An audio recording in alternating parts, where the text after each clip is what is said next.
How to download Truth Social app. Hi everyone, welcome back to our channel How to Tutorials. In today's video, I'll be guiding you on how you can download Truth Social app. So if you also want to learn how to do it, follow all the steps and stick till the end.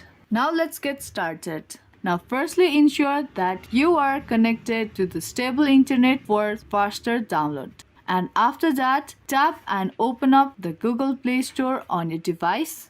And there in the Play Store search bar, type in Truth Social and tap on the search button at the bottom right corner of your screen.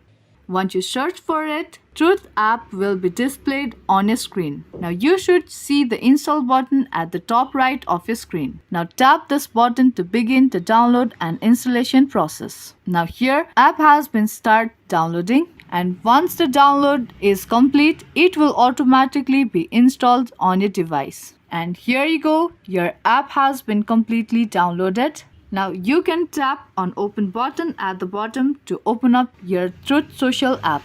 But if in case you don't want to open up your app, go back to the home screen and then you will see the apps icon on your home screen. Now that was the quick and easy video on how to download Truth Social app. Hope you found this video useful. If you did, make sure to give this video a like and subscribe to our channel. Now that's gonna be all for this video and I will see you in the next one.